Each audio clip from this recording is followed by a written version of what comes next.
Welcome to Real Success Stories. My name is John Wadsworth, president of Strawn & Company Insurance.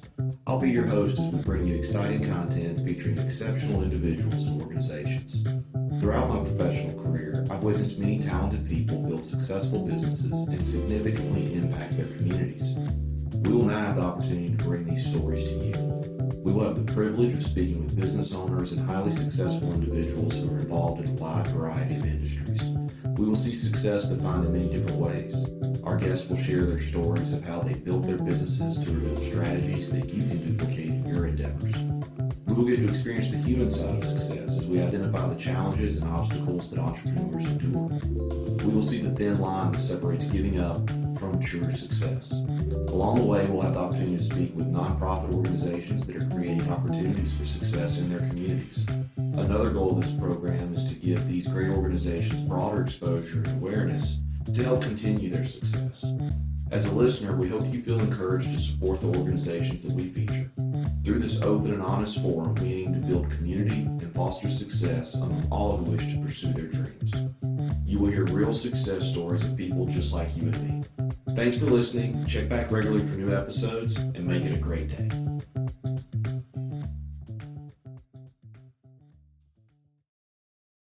Hello, and welcome to the first ever episode of Real Success Stories.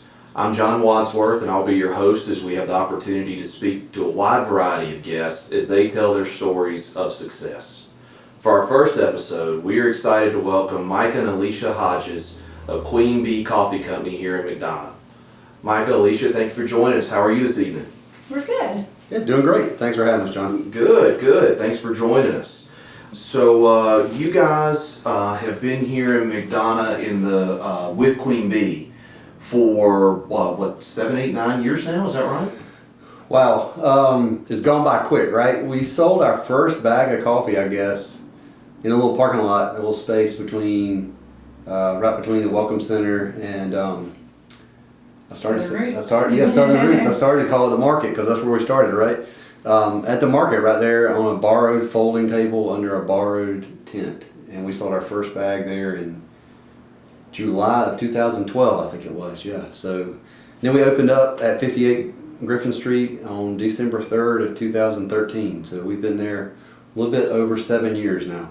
Okay, excellent. Well, that 58 Griffin Street has really become a popular meeting place for McDonough locals, and I think even beyond that, a lot of folks around Henry County look forward to stopping by Queen Bee. But for those who maybe are not familiar with you guys, will you share with our listeners what all does Queen Bee do? What does Queen Bee have to offer? So we're a roastery cafe. We source green coffee beans from a lot of different places. People ask us, where do they come from? We try to get them as close to the family as we can. We get them from the daughter or the nephew or, just very direct type relationships. And we roast them in-house. We make coffee-based drinks. We also have, mugs and shirts and things that you can take home and rep the company. We love that. It's still very humbling to see. At Walmart, you see somebody wearing a Queen Bee shirt, and it still takes us back, 8 years later. It's surprising that happens, and that's where we are.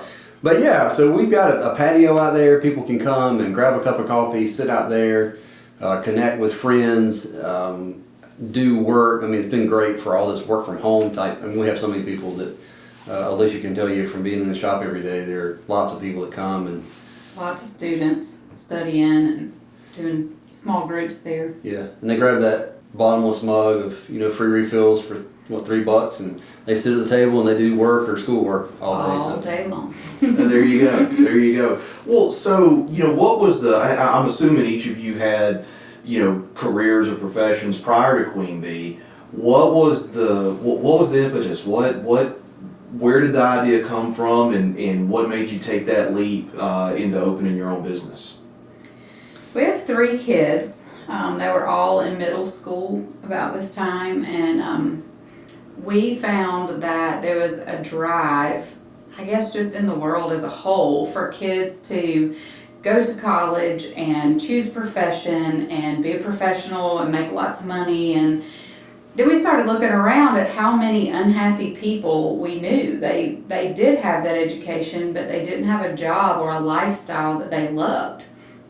And we started really evaluating our own. Michael was working for corporate America. He was gone early in the mornings, late at nights, and we really longed for more time for our family to be together. And it was really important to us that our kids choose a job that they love to do, and they got a degree that enabled them to get that job, and they chose a school that had that degree, and we just felt like there were some disconnects in that whole process, and the best way to teach them was to demonstrate it for them. So there are components of Queen Bee that are my loves and my passions and gifts, and that are Micah's, and we built in little elements for each of our kids, hoping to teach them to go after what they loved, whether they knew anything about it or not, just to pursue it with everything in them and figure it out along the way. And in hopes that they would make a life for themselves that they would enjoy going to work, and they would build their families around those passions that are in them for a reason. So we started in our barn. We built a roastery in our barn. The kids helped weigh and package and label, and we were able to teach them the importance of working hard and doing good work even when people weren't watching. It's important that the label is straight on this bag. When people see this, this is what they're going to think. So there were a lot of life lessons that we could teach them as we homeschooled. And I mean, ultimately we wanted Micah to get out of corporate America, and this was a way that we could help him do that as a family while we're still teaching our kids important things along the way. Wow, that is quite a story. And I think a lot of the things you said there are driving at one of the things we hope to highlight, through this podcast series, which is defining success. A lot of times it's easy to say success is a profit margin of X, an annual salary of Y. There are some real life-changing goals that you described there, and not only for your life, but impacting the lives of your children and teaching them how to move forward and as they become adults and self-sufficient, teaching them how to go strive and reach for their dreams. So that is a really amazing story. That is really neat. I think that's something that all parents hope to do. Everyone may not put it together as eloquently as you did, but that's quite an amazing story. So thanks for sharing that with us. As you turned your attention to, deciding that this self-made business was the way you were going to achieve those goals that you described, what made you settle on a coffee shop? So, the funny thing is when we first thought about this, we love serving, and we thought, you know what, we'll open a coffee shop. And John, we thought, you know what, nobody wants to get up and start work at 5 o'clock in the morning. That's a horrible idea. And we said, we are not going to do that. And we said, how can we start this?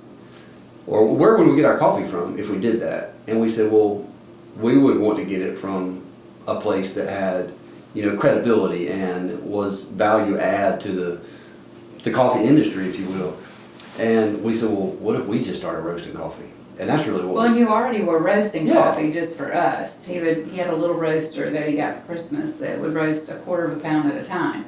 So it was a logical next step to get a roaster that would go 25 pounds at a time. Yeah, I mean, you go from 1/4 pound to 25 pounds. Yeah, that's just. I think that's how you scale business, right? Maybe not in those kind of jumps, but yeah. So we just started roasting. Well, it was also something we could do he didn't have to quit his job to start this. So the financial investment was very small.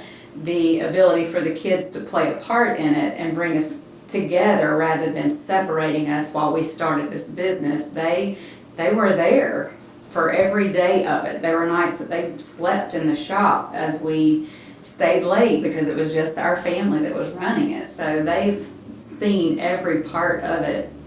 Yeah, and I think, going back to your question, like how did we get to decide this was what we were going to do? We started roasting coffee. We just started doing Saturday morning market on the square or in the Chafin building up there. And then we started doing a coffee pour-over bar on Thursday nights at Studio Red at the hair salon up there. And I was doing fundraisers and online sales, and I had people coming to the house to pick up coffee, and we're like, we are just kind of stretched out in a lot of different places. And but we still weren't ready for a cafe. No, not at all. Until we saw the plum tree. Yeah, and we were sitting at the stop sign up there, and Alicia said in the summer of 2013, hey, we should buy that building. And I said, you have lost your mind. After he laughed. Yes. I said, that's a horrible idea again. Like, we're not doing that. And we did it. Yeah, I called Bo Kelly. He had it listed, right? And I said, hey, Bo, can I go look at the house? And he said, sure. He showed us the property, and a few months later, after a lot of renovation, that's where we ended up. And we did it real slow, John. We actually it was a move to try to consolidate of like, hey, what if we put our roaster in here? Mm-hmm. And if you happen to stroll by and you see me roasting coffee, I'll fix you a cup of coffee, right? I mean, we'll sit and I'll roast coffee and we'll sip a cup of coffee together, and we'll just put everything in one place. And then we did start out really small, and it just grew slowly.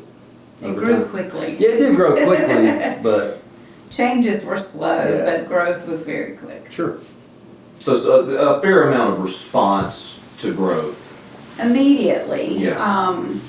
We have a strict rule that we do not take a step forward unless we can do it well. Mm-hmm. So when we opened, we only had brewed coffee, and we were told 100 times, you will never make it on brewed coffee. You've got to have espresso. You've got to have this and this and this. And we didn't. But until we feel like we can do something well, we do not pull the trigger. You were talking about measurements of success. Well, Micah still had his corporate job, so it was not strictly a financial endeavor for us. There were much bigger picture ideas, like what we wanted to do with our kids, what we wanted to do for our community. At that time, there really was no place that our family could go and be together and enjoy time together. Mm-hmm. And so we wanted to create that. So we even talked about how will we know if it's successful, because you don't make money straight out of the gate, and so that couldn't be a measurement. But we decided if in a year it was paying for itself and we still loved it like we did on the first day, we would count it a success, and we would do another year. And at the end of that year, we would reevaluate, and if it was a success, we'd do it again. So. And that's a wonderful illustration there, and I think a great point for any entrepreneurs who may be listening who are early in their endeavors, or those who maybe haven't taken the first step yet. To that fear of the first few years. What does it look like? How do I know I'm on the right path? Identifying a standard for yourself or a benchmark that as long as we meet this goal, that's good for the first year, that we're on the right path. And I also like what you said, that we still love what we're doing. So there was a financial and there was a personal fulfillment there. And I think that's a really important piece for any entrepreneur. Otherwise, you could be on the road to burnout pretty quickly. Absolutely, and I've heard this said, somebody says, hey, I want to start a business. I want to be an entrepreneur. Well, okay, that's great. But you need to know that you're going to work harder than you've ever worked. You're going to work longer than you've ever worked. And you're going to work for less money than you've ever worked. Now, eventually, you hope that changes, and it does if your business model is healthy and solid. But if you're doing it just for the drive of just a big check, and you're just going to work a few hours a day and get a big check, that is not what's going to happen. So if you're listening to this and you're thinking about starting a business, just give us a call. We will try to talk you out of it. We'll talk you out of it. You are going to work hard. Well, and I think that's a great segue to a follow-up question that I have, which is what were the initial challenges in opening the business? And this could, this was from the time that you were, selling at a stand on the square, to purchasing the real estate, to the first few years in the shop. What were the challenges that you really had to overcome to make it work, to find that success? There were a lot.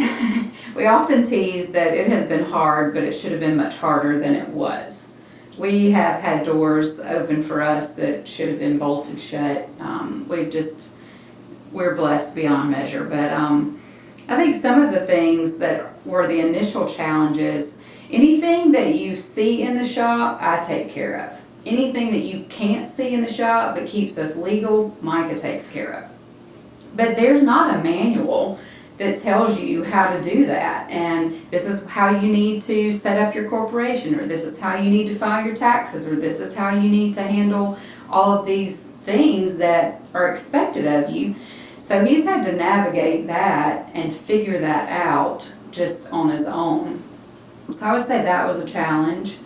I would say trying to balance still raising a family and keeping that sacred in the midst of running a business that's also a love and a passion, and you do have to invest the long hours, and it does divert your attention. That was one of the reasons we initiated Family First Friday. So on the first Friday of every month, we close at 5:30, and that was a promise to our kids that you are first, and on a potentially high revenue night, we will shut the doors to make you know that you're first. And it was non-negotiable. So whether they were 12 or 18, they were to be at home on that day because we were going to do something as a family. We had no idea how badly we would need that, but I think it was key to survival. Oh, absolutely. So I think the balance was probably the hardest part for me. There were things that, our kids had to take one night a week and cook because we were not home. And I hated that as a stay-at-home mom prior to owning the business. That was my job.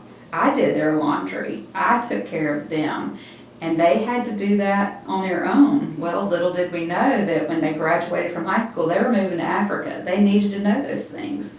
So they turned out to be great, but at the time it was a challenge just to balance that and to assume new roles, and just the whole dynamics of our family shifted a bit, and Micah trying to balance a job, full-time job, and then run the shop, but to make wise decisions that put us in a good place 8 years from then. I don't know, I would say those were the biggest challenges. Just balance and figuring things out. Neither of us had a business degree or background. I was a special ed teacher. Okay. He's in the medical industry. Let's be real though. The people who have the business degree, they don't learn how to do all those things either. Maybe not. Well, that you guys bring up a couple of interesting points there. And again, thinking about the folks who may be where you were 8, 9 years ago, 10 years ago. How important do you think it is for those folks to surround themselves with a good CPA, an attorney to help with incorporating, choosing the proper form of corporation, those things? Is that critical? Do you feel that you were able to navigate it? What do you feel? Have you found that those types of professional services have helped you along the way, and would they have been more beneficial early on? I think that's a great question. I think it depends on what your business is and how that weaves into what you're doing. Because some businesses are so interwoven with such rules and regulation. Like, I can't imagine, say, not that I would do this, right? Start an insurance agency. But like, I can't imagine the rules and regulations that you've got to navigate for an industry like this. I think it would be a horrible idea to try to do that without the professional guidance. I think for us, it was hard, but it was a necessity because it eliminated that startup cost and it minimized our overhead. And now, if you start slow like we did, it allows you that time to figure it out and learn on the fly. If you want to just flip the switch on day one and be going 100 miles an hour, you need to go ahead and make that front end investment for that professional guidance and that professional coaching in all the different disciplines, so that you've got everything prepared ahead of time. Yeah, gotcha. How long did you maintain your full-time corporate position before you transitioned to full-time Queen Bee? So that's an interesting question. Because we strategically planned for me to retire last March, right? Mm-hmm. Well, I think something called COVID happened last March, and I had literally already turned in my retirement. I use that word loosely, right? But my notice that I was going to be leaving the company, and had already done my exit interview with Human Resources when my manager contacted me and said, "Hey, due to COVID," and not like Alicia said, I'm in healthcare. Mm-hmm. He said, "Hey, we really need you to stay on the management team if you would consider doing that. I know this is maybe, not something you consider." I'm like, "Well, of course not. I've not considered it." I called Alicia almost mad, I think, because I wanted to be the man. I wanted to put my stake in the ground and be like, "No, I am leaving. Mm-hmm. I am less than 72 hours from what I've said was my last day at this job." And we just didn't know what the next 90 days or 6 months was going to look like. And due to the opportunity to stay on, we didn't feel like it was a wise thing to walk away at that time. And there was no time contract. It was not you stay for 2 years or whatever. It was 6 months, 6 days, whatever. And we decided just to walk through that door. And I think that's another part of our story is sometimes doors open and you don't know what that hall leads to, but you just know that's the door to walk through, and that's the door you go through. And looking back to last March when that offer was made to me of, "Hey, you can stay if you'd like," there was talk of extended closures for food service restaurants or businesses, and we have employees who count on our pay to pay their mortgage. And as a business owner, knowing that I had the opportunity to maintain my salary and not put the burden of my salary on the business at that time, mm-hmm. that was really a no-brainer for us of keeping my job to ensure that I could make sure that my employees kept their job. So all that to say, I'm still working. Yeah. It doesn't look like it did when we started the business 8 years ago. My job has changed and has kind of morphed over time, but you learn to adjust what are your required mandatory activities in the company, in the business, and how you can engage those professional services. Like we're at a point now where we do have that CPA, right? We've got to have that support. We do have those professional people who help us out because I know that I've gone beyond where I should be functioning, and I need to count on that professional. Yeah. We use QuickBooks now, and not notebooks. So something you mentioned there, I think, is really key, and is something that we've seen in our experience is probably the number one struggle for entrepreneurs, and one of the main things that prevents success is access to capital.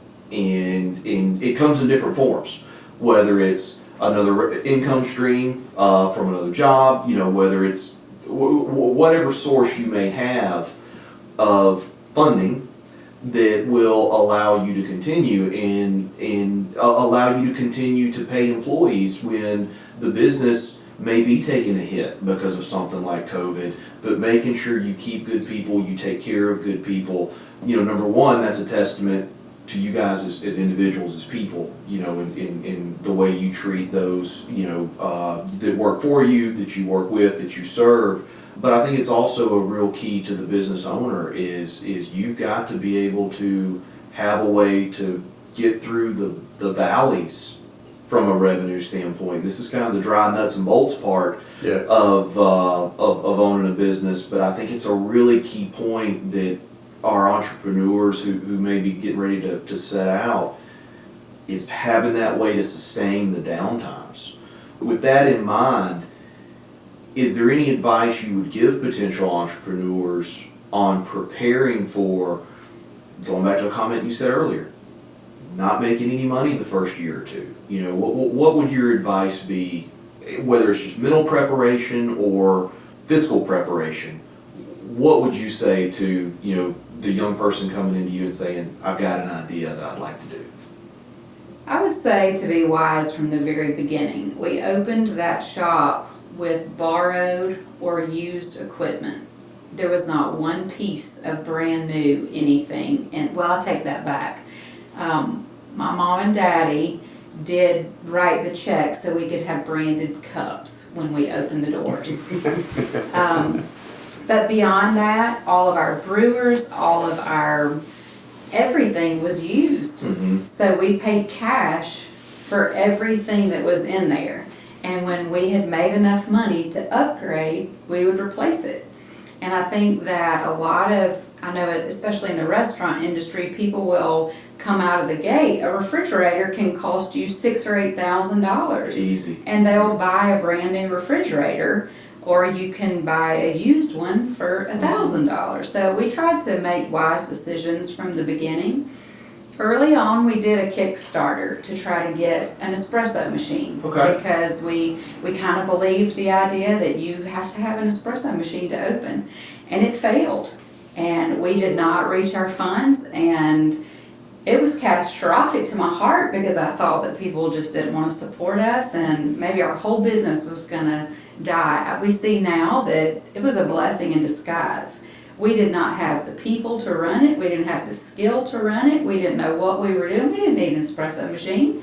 And so I think that taught us a lesson from the very beginning to not be bigger than you are. And to not spend more than you have, and to not try to, I mean, always certainly try to be better than you are. I'm not saying that, but just don't be too big for your britches. And there's opportunity for growth, and I think that that's something that the community appreciates about us, is that there's always something on the horizon. We didn't just come out of the gate with all of our ideas. It's an ever-evolving thing. Financially, or idea-wise, or new products, or I don't know. We pace ourselves, and when we can do it, we do it. I also think there's a lot of value in your branding and making it so simple it can go on a rubber stamp, because everything in our shop is hand stamped, so we don't have to pay for branding. How about that? So from the very beginning, we knew that we could stamp cups and bags and everything with a rubber stamp that cost $15 instead of having to pay for the imaging to go on our things. So That's amazing.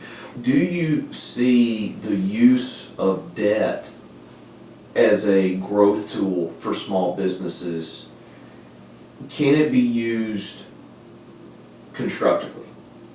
So going and getting a loan from the bank, to fund the business for a startup period or something of that nature. It sounds like from your story that you guys really took an expense control strategy versus really trying to build out. You took a very patient and controlled strategy.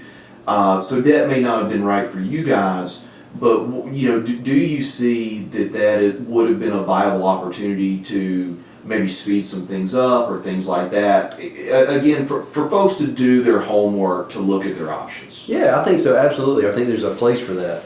I think for us so when we started, like Alicia said, the kids were all in middle school. So we're a single income family. That's right. And I told somebody one time, they were talking about starting a business and their kid was like 1 or 2 and they were all nervous, and I'm like, just do it, man. Like, quit your job and do it. He's like, what if it doesn't work? Like, so what? Your kid is 1, you and your wife will be fine. Your 1 or 2 year old is not going to know any different. You've got time to completely rebuild a whole new career and everything work out. But for us, where we had kids that were going to be in high school very soon, and who were going to be, maybe they went to college, maybe they didn't. They were going to have some secondary education. I knew that I was entering an expensive phase of my life, right? So it didn't make sense for me to give up that salary, and it was a more prudent approach for me to do it slower.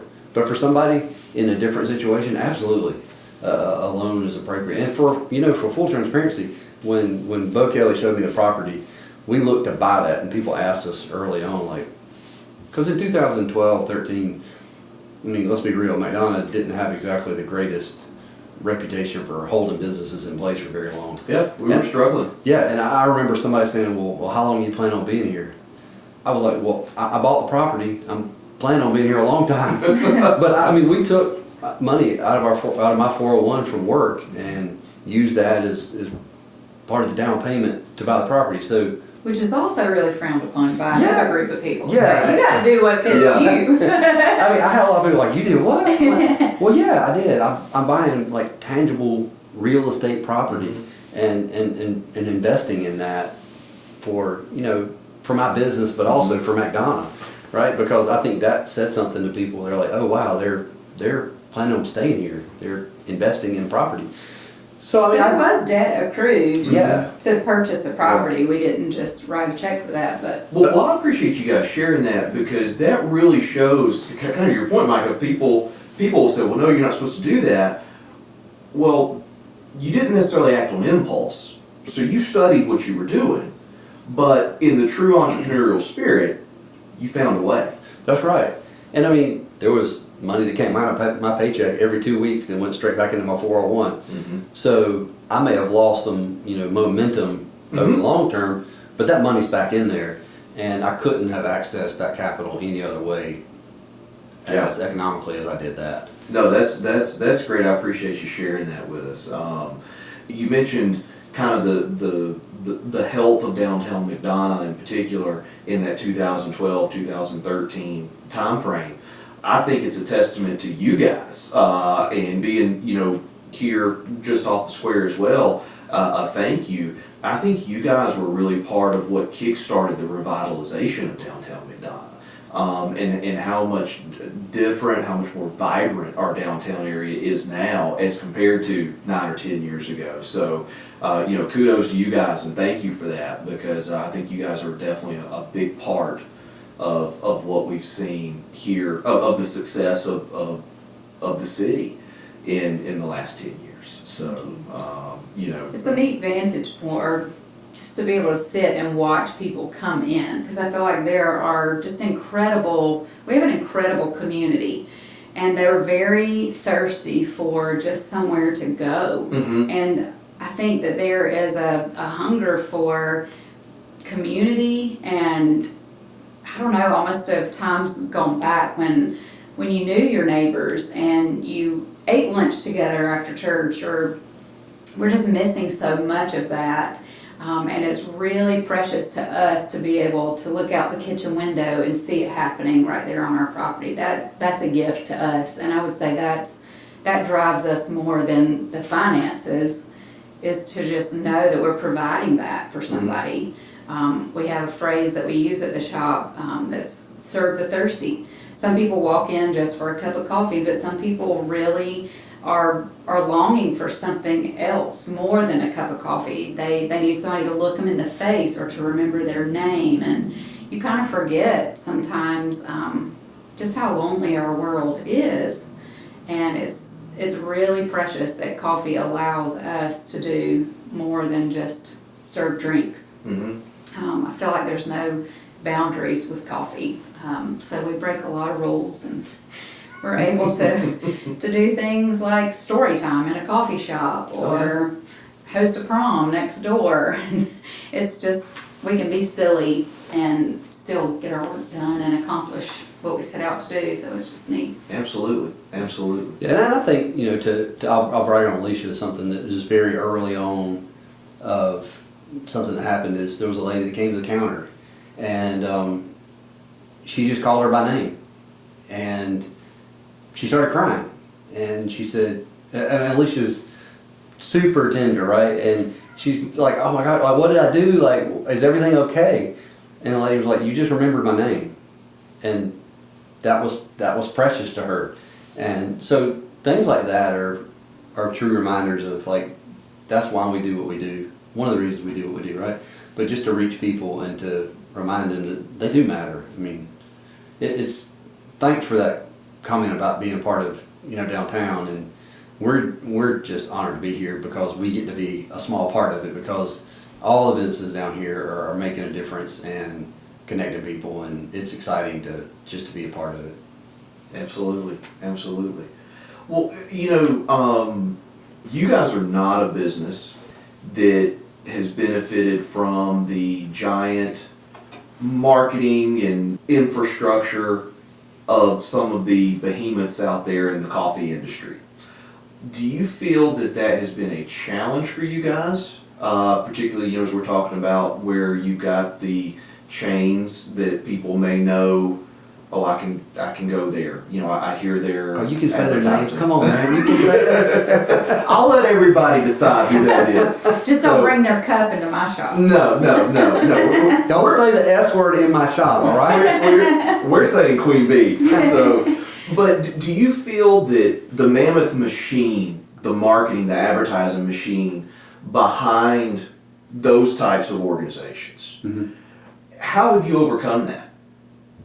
I don't know that it's overcoming it, but just realizing that It's different. it's different. Mm-hmm. I'm never going to open my doors on Sundays. So if you want a cup of coffee on a Sunday, you're going to have to go there. Certainly.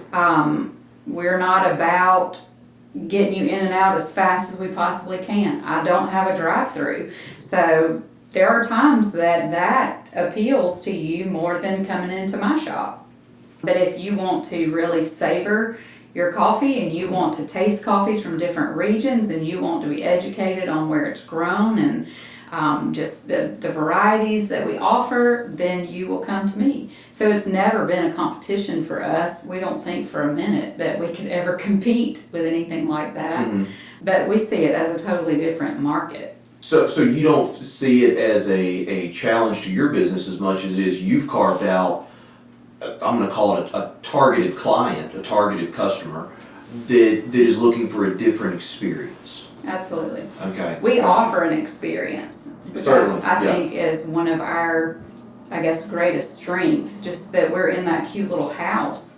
You're not going to a strip mall. There's so much history and character and stories that have taken place between those walls that draws people in. If our coffee was terrible, you'd want to come in and see our beautiful house. I will fully endorse that. Yeah, it's interesting just to talk about, in that little house. I mean, that house was built in 1928. It was the first switchboard for Henry County. I mean, the lady, really? The lady that we bought it from, Miss Betty. If you want to hear some Miss Betty. Yeah, if you want to hear some stories, come sit down with us and we'll talk about Miss Betty.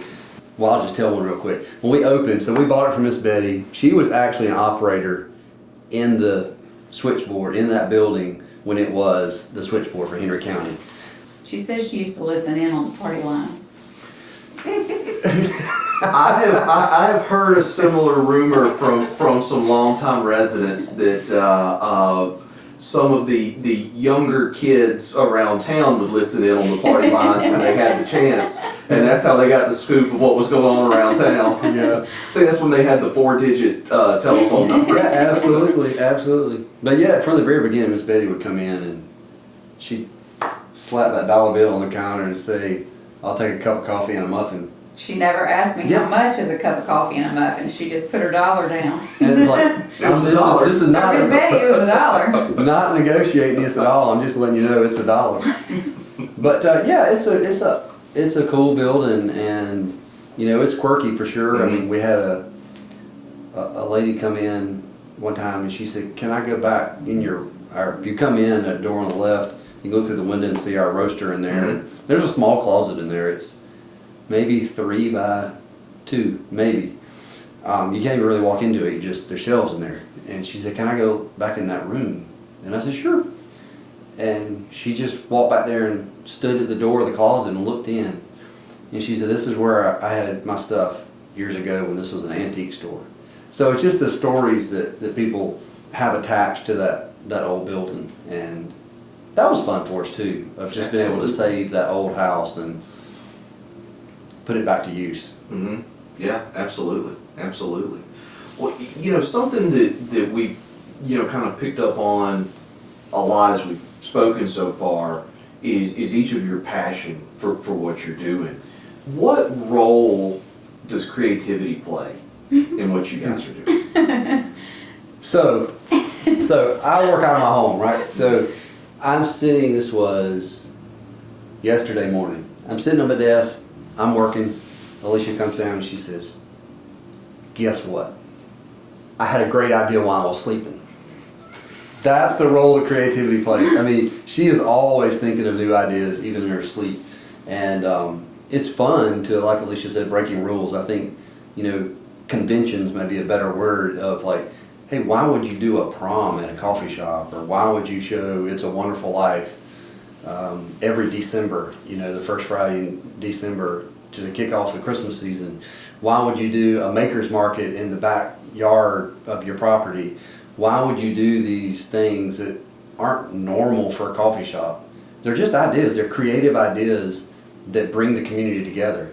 And that's what we love to do. And if we can come up with creative ideas, but if we can do those things and leverage the coffee shop and the space that we have, that's just bonus points. So, building off of leveraging the coffee shop, do you see the new ideas, coming up with new things? Do you feel that as a pressure to keep the business going, or is that an outlet and an opportunity? Which way do you see that? This is definitely an outlet. Yeah. I don't sit still. I get bored very, very easily. And I love to empower other people to do what they love to do. And it's a great opportunity to offer the girls that work for us who maybe they are super artistic. I look for things in the shop that they can do that give them an outlet for their artistic abilities that do benefit the shop. Mm-hmm. If our chalkboards look great, then people want to come in and see what we're advertising. But it gives the girls an opportunity to make an investment in us and to exercise their gifts so they're happier at work. And it also teaches them, Micah and I are very, very much out of the box thinkers, and we think that's the way you should think. So we want to help people to think that way.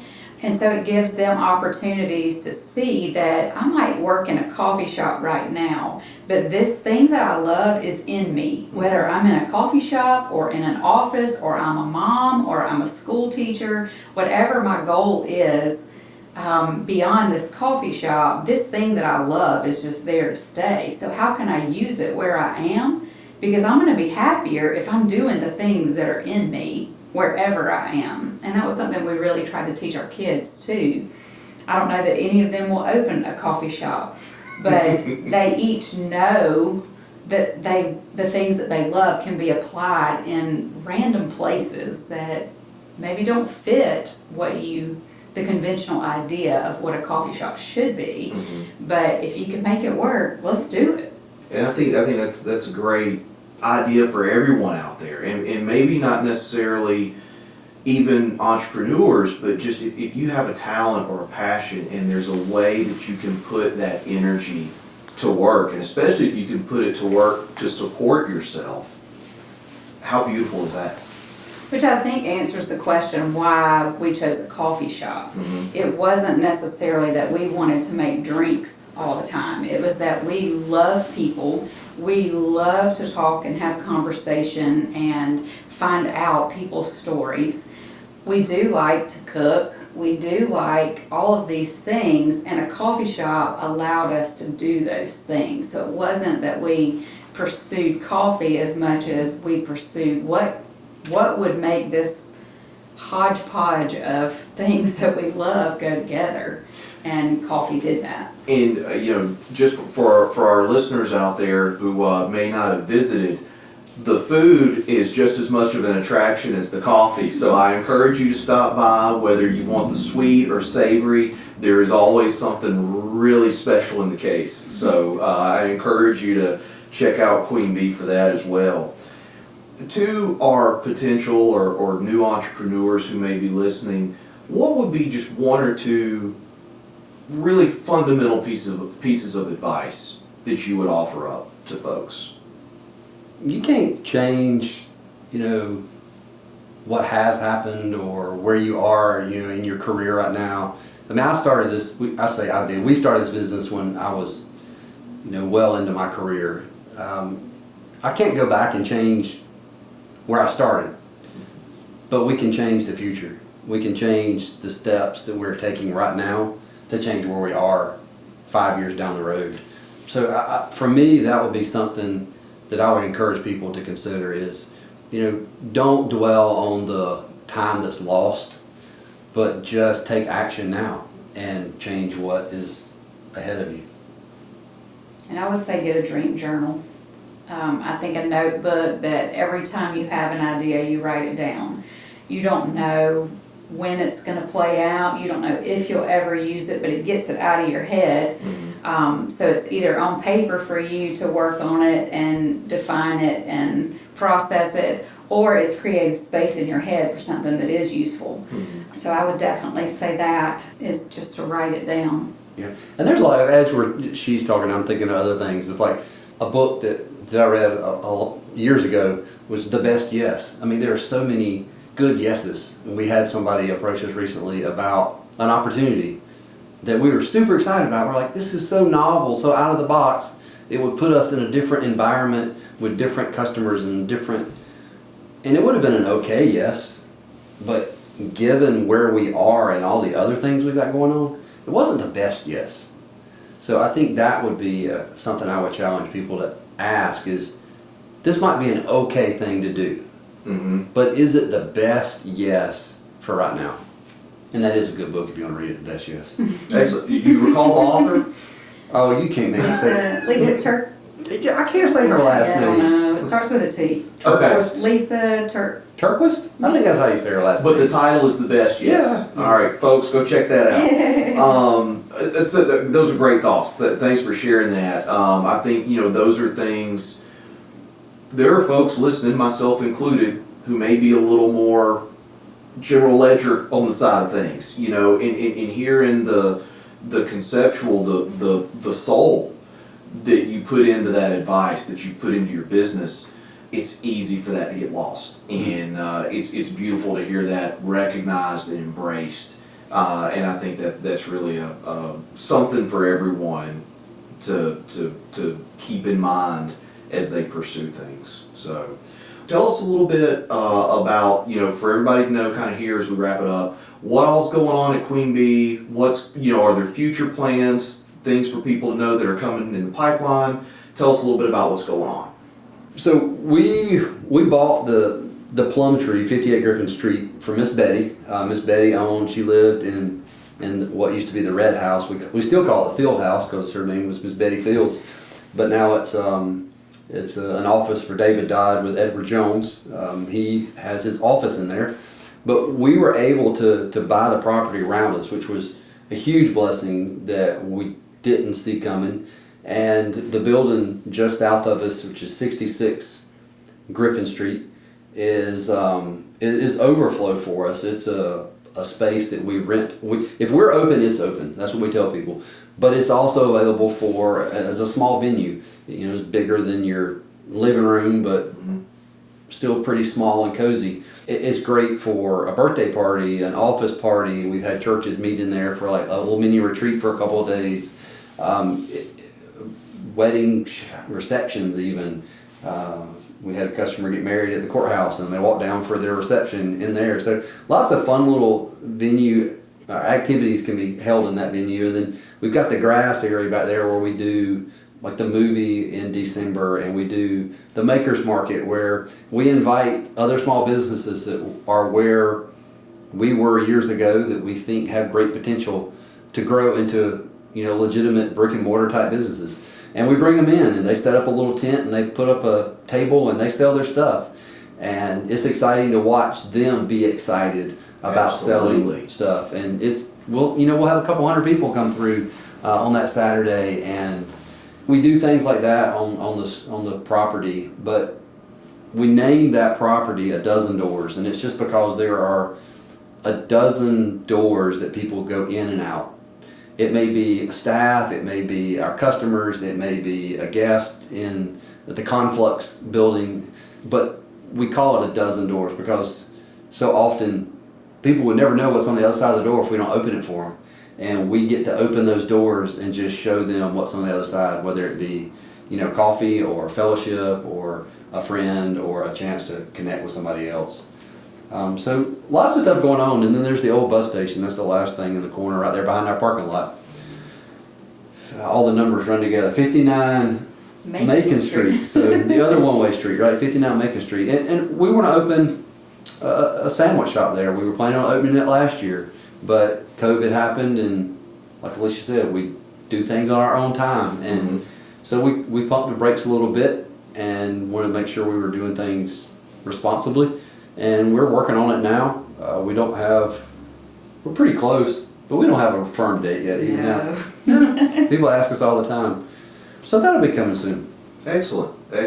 So, I mean, it sounds like there's a lot more, and I think we've established that, throughout our conversation. There's a lot more than coffee going on, and whether it's from consumables, there's a lot more going on, but also as an experience visiting Queen Bee, there's a lot more going on, and I encourage anyone who's listening to come out and visit. You will not regret it. Whether it's early Saturday morning for a cup of coffee and a sweet breakfast, or a late afternoon pick-me-up, whatever the case may be, or an evening out, even. So if folks want to see the details of what's going on and when specific events are scheduled, how can they find out what's going on? You can find us on Instagram at Queen Bee Coffee. We're on Facebook, Queen Bee Coffee Company. We do have a Twitter. We don't ever use it. I want to be like that snarky company. Like, if you don't follow Wendy's. Yes, there we go. Yes. If you don't follow Wendy's Twitter, you should. Like, they're an inspiration to me. Like, I would love to be like a snarky company on Twitter, but I'm not. So I just had to throw that out there. Live vicariously. Yes, I love to read their stuff all the time. They're pretty witty. Maybe if we're ever that big, we can be witty like that. Well, we won't be that big. Okay. And we got our own webpage, right? QueenBeeCoffee.com. You can go on there. You can order online. We've got a lot of customers who they place orders online for pickup for coffee. They'll order their coffee, whether it be a flavor coffee or a certain origin, whole bean or ground, and they just get a text or email when it's ready, and they swing in the coffee shop and pick it up, and away they go. But we do online sales with delivery and all sorts of options. And so they can purchase merchandise through the website as well as in the store?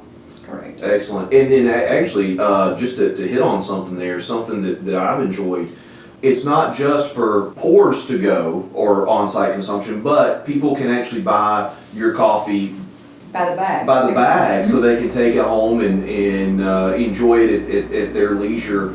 Queen Bee on demand. You just don't get our great staff if you brew it at home. Yes, ma'am. Absolutely. The young lady that when I'll come in the morning, she'll say, "Large dark roast," and I'll say, "Yes, ma'am." And that's Our staff is top notch. It's They're the secret to our easy. success. Large dark roast. I just walk in and yes, ma'am. So that's always appreciated. Well, guys, I can't thank you enough for joining us. I can't thank you enough for spending your time with us. I hope that your story inspires others. It's certainly inspiring to me. And as I said, we are blessed to count you guys as neighbors here in McDonough.